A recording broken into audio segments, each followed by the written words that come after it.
Hi, good evening.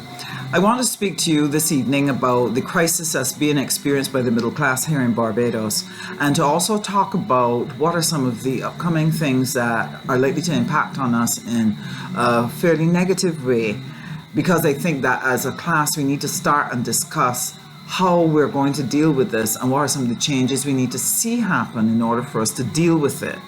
I'm going to start by explaining what helps to create the formation of the middle class so that it's easier to appreciate exactly how policy will impact on us. So let's go. Pressure on the middle class can occur if you don't have proper policy. What a government does in order to create the middle class is they use policy, opportunity, and incentives, streamline them to give the result that they're trying to create. These are the policies that they use. They use education, job creation, and entrepreneurship support. And what they do is by providing opportunity for education, people have marketable skills. And if you marry that with the job creation and entrepreneurship support, what you have are labor skills that now can be used to help grow your current enterprises. And as your current enterprises grow, it attracts new ownership and more entrepreneurship and career promotion for everyone. Now, any wise government will also add incentives to the program so as to direct what happens to that increased wealth that is created in those middle class families. So you put incentives for asset acquisition, like changing your roof, getting a solar panel, taking out a pension, doing health insurance, savings, putting money in bonds, etc.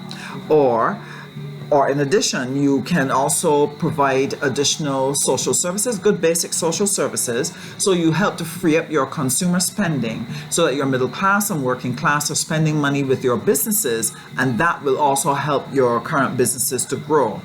Because of the demand for consumer spending, it is vital that the businesses have access to affordable finance and access to government contracts. So if you distribute the government contracts broadly across the economic landscape, your small businesses are able to take root, grow strength, and therefore be in a position to be able to look at export, which is what you ultimately want to get to.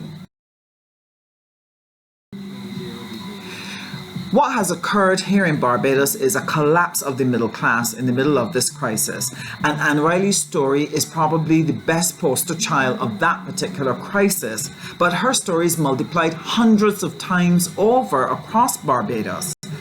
She has seen the demise of Moods and Options, a well-known brand here in Barbados, and the threatened loss of her home. And this has happened to many entrepreneurs. They've lost their homes, their cars, and the investment they made in their companies. And so what we've seen is a major transfer of wealth and assets moving out of the hands of the middle class back into the hands of the few. So we're wiping out 40 years of progress. Every for sale sign that you see may have a very painful story behind it. What has brought this economic violence on the middle class?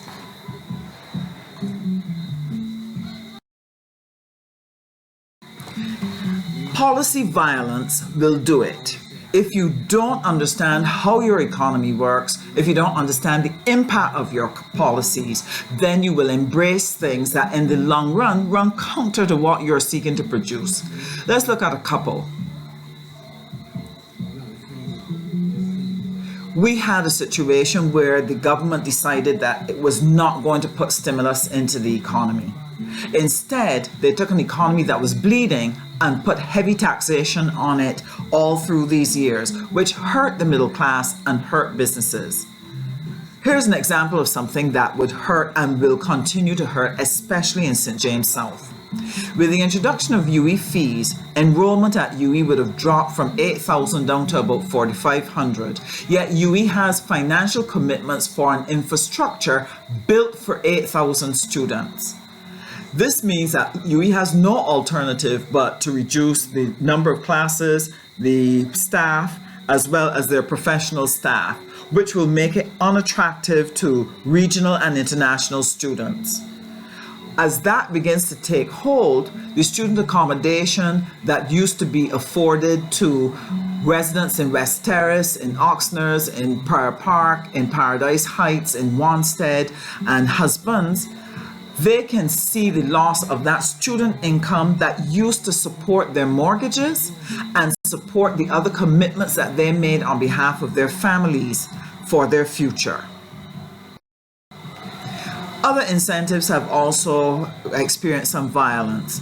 There's been a removal of allowances, the incentives for savings, pensions,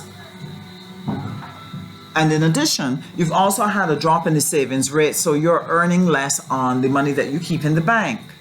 Know that government has so compromised the social services that they've been forced now to charge us more for social services. It means we have to divert money from our consumer spending then to pay for health, education, sanitation, and licenses. This means that we cannot meet our obligations. For example, if we've had loans somewhere, we had a loan for education, or we had a loan for a car, or what have you, and it means that businesses now cannot meet their obligation because their income is down. So what happens? They can't pay their taxation. They can't maintain their employment. And so that contraction goes on right across the economy, resulting in loans underperforming and government not being able to get its revenue. These are serious matters that can snowball and cause the economy to trip up and fall, crushing the middle class and the working class beneath it. What does that crushing of the middle class dream look like? Well, here are some things that have happened over the years. Land tax, road tax, professional licenses have increased $1,500 in additional cost to the average family per year. The increase in VAT allowances and pensions, the removal of the incentives, $3,500 a year. Consolidation tax, $1,200. The increase in gas and utility bills, water bills, $4,000 a year. Tuition fees for your kids at UE, $5,000, and the reduction of the savings rate, $1,200 per annum. This has made serious inroads into the viability of our businesses, the viability of middle class homes, and the viability of people's future. Tony Hoyas did a lovely theory of the gasoline pricing. He showed how a barrel of oil, when it was $101, retailed at $3.14 in Barbados. Now that oil has dropped to $50, is now retailing at $3.27. This is unconscionable. This is reckless to the highest degree, because what it has done to the Barbadian pocket is that if you spend $100 in gas per week, over 40 of that goes to the government. If your light bill is $300 per month, $200 can go to government in fuel, excise tax, and VAT.